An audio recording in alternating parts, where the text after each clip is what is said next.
सुजाता, क्या आज भी आग नहीं जलेगी? खेतों की मिट्टी इतनी सख्त हो गई है जैसे पत्थर। हल्का फाल तक मुड़ गया, पर जमीन ने एक दाना उगलने की हिम्मत नहीं दिखाई। आप जलाकर क्या करूंगी माधव? घर में मुट्ठी भर अनाज भी नहीं बचा। पड़ोसियों से कब तक मांगेंगे? कल रात तुमने भी खाली पेट सोकर बिता दी। मेरा कलेजा फटता है तुम्हें इस हाल में देखकर। मेहनत में कोई कमी नहीं छोड़ी मैंने, दिन रात पसीना बहाया, पर किस्मत ही रूठी हुई है। क्या ईमानदारी की सजा यही होती है कि मेरा परिवार भूखा मरे? हिम्मत मत हारिए, आप सच्चे हैं और भगवान देख रहा है। आज फिर शहर जाकर किसी से मदद मांगिए, शायद कोई रास्ता निकल आए। मदद? अब तो लोग रास्ता बदल लेते हैं मुझे देखकर। पर तुम ठीक कहती हो, घर बैठकर हार मान लेना तो मौत के बराबर है। मैं जाता हूँ, शायद आज का सूरज हमारे लिए कुछ उम्मीद लेकर आए। माधव अपने लड़खड़ाते कदमों से बाहर की ओर बढ़ जाता है।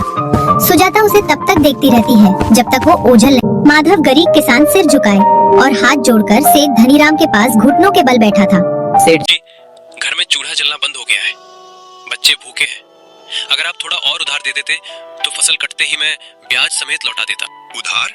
माधव, तू तो ऐसे कह रहा है जैसे मेरी तिजोरी दान पुण्य के लिए खुली है। पिछला हिसाब याद है या वो भी धूप में सूख गया?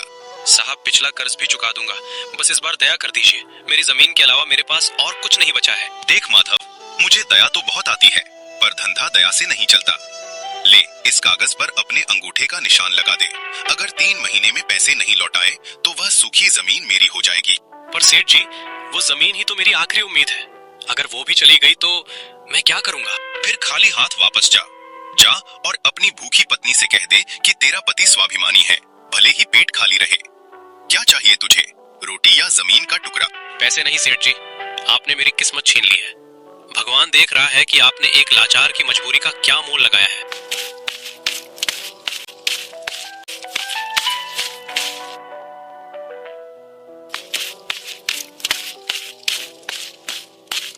प्रणाम महाराज। क्या इस संसार में ईमानदारी का कोई फल नहीं है? एक तरफ वो लालची सेठ है जो गरीबों का खून चूसता है, और एक तरफ मैं हूँ जो दिन रात मेहनत करके भी अपने परिवार को 2 वक्त की रोटी नहीं दे पा रहा। पुत्र माधव, धीरज रख। अंधेरा जब सबसे घना होता है, उजाला तभी करीब आता है।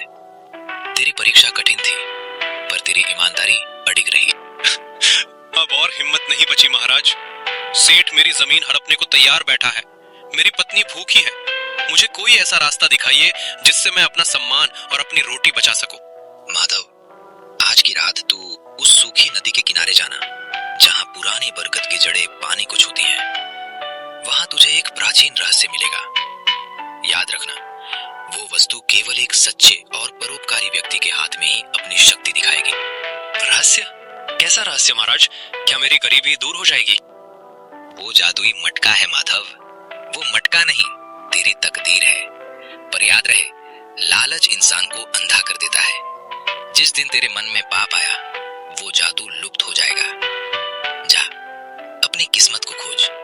साधु महाराज जंगल की ओर बढ़ जाते हैं और धुंध में ओझल हो जाते हैं। माधव अकेला खड़ा है। उसके चेहरे पर अब डर और उम्मीद का मिश्रण है। वो आकाश की ओर देखता है।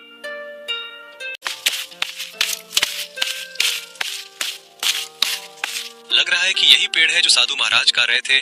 कुछ भी नहीं दिखाई दे रहा है। माधव इतना ही कहता है, तभी चारों तरफ तेज रोशनी फैल जाती है और अचानक से एक चिड़िया प्रकट होती है। माधव डर जाता है। हे भगवान, ये क्या चमत्कार है? इतनी रोशनी! क्या तुम कोई फरिश्ता हो या कोई माया? डरो मत माधव, मैं इस जंगल की रक्षक हूँ। साधु महाराज ने जो कहा था वो सत्य है। मैं यहाँ तुम्हें उस रहस्य तक ले जाने आई हूँ जिसे पाने की पात्रता केवल तुम्हारे पास है। तुम मेरा नाम जानती हो? छोटी चिड़िया, मैं बहुत संकट में हूँ। सेठ ने मेरी जमीन हड़पने का जाल बुना है। क्या तुम सच में मेरी मदद कर सकती हो? माधव, इस पेड़ के जड़ के नीचे मिट्टी में छिपा है वो जादुई मटका। वो तुम्हारी हर जरूरत पूरी करेगा। लेकिन याद रहे, ये केवल तुम्हारी भूख मिटाने के लिए है, किसी और का बुरा करने के लिए नहीं। मैं वादा करता हूँ, मैंने कभी किसी का बुरा नहीं चाहा। मैं बस अपनी पत्नी और घर को तंगहाली से बाहर निकालना चाहता हूँ। जाओ माधव, अपनी किस्मत बदलो, पर सावधान रहना, लालच की नजर बहुत बुरी होती है। मिट्टी से एक पुराना मिट्टी का मटका निकलता है जिस पर सोने जैसी नक्काशी बनी है। जैसे ही माधव मटका को हाथ में लेता है, मटका चमकने लगता है।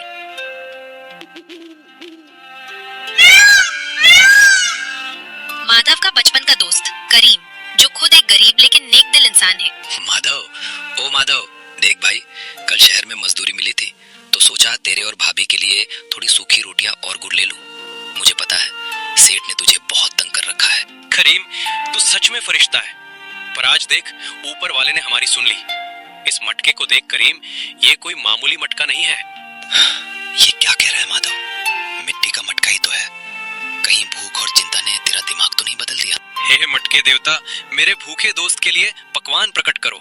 अचानक मटके के अंदर से धुआं निकलता है और गर्मा गर्म पूड़ियाँ और सब्जी बाहर आने लगता है।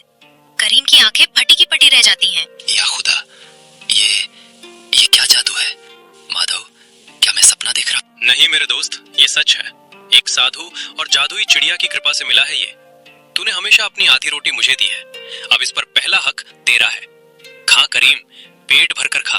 माधव, तू बहुत नेक है, पर भाई एक बात याद रखना, गांव के लोगों और उस लालची सेठ की नजर इस पर न पड़े। दुनिया बहुत जालिम है, वो इसे छीनने की कोशिश करेंगे। तू फिक्र मत कर दोस्त, ये मटका केवल गरीबों की सेवा के लिए है। आज से न तू भूखा सोएगा और न कोई और लाचार। हम मिलकर सबकी मदद करेंगे। माधव, क्या ये सच में वही मिट्टी है जिससे हम घरे बनाते हैं? इसमें से निकलने वाली रोशनी तो किसी मंदिर के दिए जैसी पवित्र लग रही है। हाँ सुजाता, ये हमारी ईमानदारी का फल है। हे मटके देवता, हमारी दरिद्रता दूर करो। हमें इतना सामर्थ्य दो कि हम फिर कभी किसी के आगे हाथ ना फैलाएं।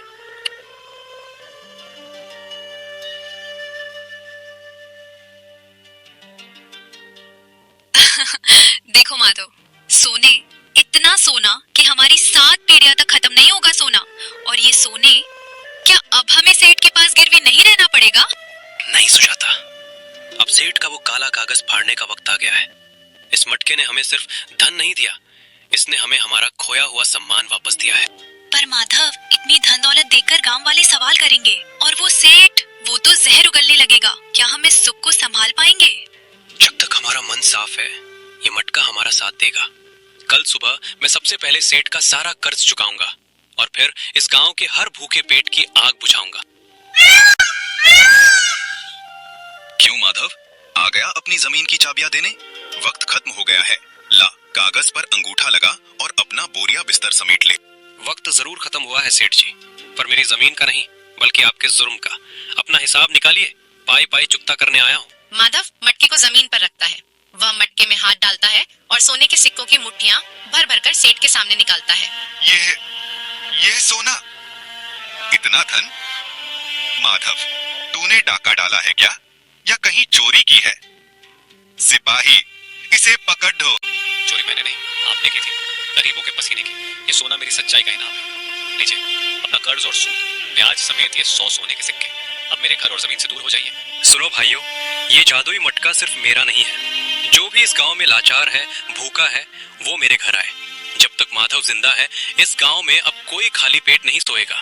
शाम का समय, माधव की पुरानी झोपड़ी के बाहर अपनी पत्नी सुजाता अपने वफादार दोस्त करीम के साथ बाहर खड़ा था।